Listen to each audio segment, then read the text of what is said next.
એકતા fresh food કંપનીમાં આવેલી ઝેરી ગેસની અસરથી બંને શ્રમિકો મૃત્યુ પામ્યા છે, જ્યારે અન્ય બે શ્રમિકો એકતા કંપનીવાળા કોઈ પણ પ્રકારનો તેમને જવાબ નથી આપી રહ્યા અને તેઓ અત્યારે ન્યાયની માંગણી કરી રહ્યા છે.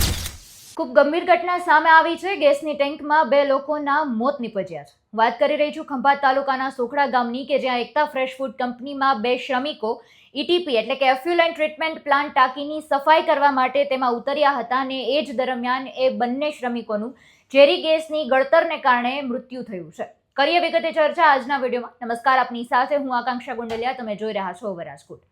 આણંદના ખંભાતના સોખડા સ્થિત એકતા ફ્રેશ ફૂડ કંપનીમાં આવેલી ઝેરી ગેસની અસરથી બંને શ્રમિકો મૃત્યુ પામ્યા છે, જ્યારે અન્ય બે શ્રમિકો ગંભીર રીતે ઈજાગ્રસ્ત થતા તેમને તાત્કાલિક ધોરણે હોસ્પિટલ ખસેડવામાં આવ્યા છે. આ ઘટના ખૂબ જ ગંભીર બની છે. અનેક સવાલો પણ આ ઘટનાને લીધે સામે આવ્યા છે. દુર્ઘટનાની જાણ થતાં તુરંત જ બચાવ કામગીરી માટે ગયેલા અન્ય બે શ્રમિકો પણ એ ઝેરી ગેસની ઝપેટમાં આવ્યા હતા અને તેઓ પણ હાલ ગંભીર રીતે ઈજાગ્રસ્ત છે અને તેમની સ્થિતિ પણ એટલી બધી ગંભીર છે કે તેમને હાલ ICUમાં દાખલ કરવામાં આવ્યા છે. અચાનક આવી ગયેલી આપત્તિને લીધે પરિવાર પર પણ આભ તૂટી પડ્યો હતો અને બચાવવા ગયેલા જે બંને શ્રમિકો છે પણ ઝેરી ગેસની ઝપેટમાં આવતા તેમના પરિવાર છે પણ ચિંતિત છે.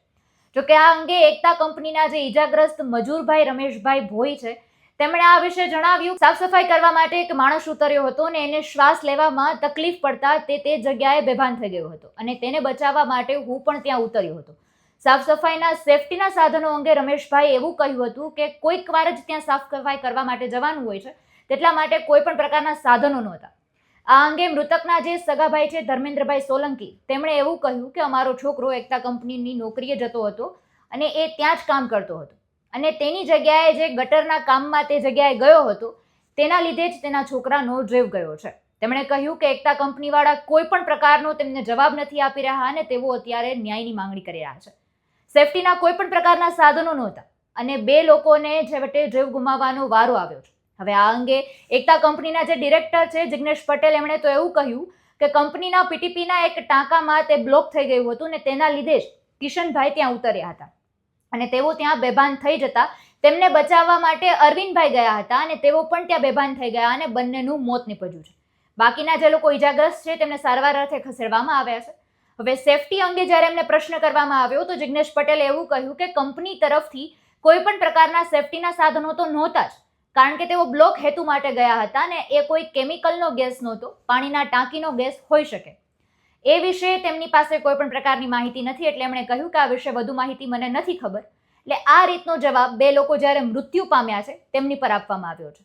આજથી 2 મહિના પહેલાની વાત કરીએ તો સુરતના માંગરોળ તાલુકામાં પણ કંઈક આવી ઘટના બની હતી. નાના બોરસરા નજીક આવેલી મંગલમૂર્તિ કેમિકલ કંપનીમાં પણ ગેસ ગળતરની આ ગંભીર ઘટના બની હતી. રિએક્ટરના મેન્ટેનન્સ દરમિયાન બે કામદાર ગેસ ગળતરથી તેમનું પણ મૃત્યુ નીપજ્યું હતું અને એમાં પણ આવું જ બન્યું હતું કે એક કામદાર બીજાને બચાવવા માટે જતો હતો અને કાળને ભેટ્યો હતો.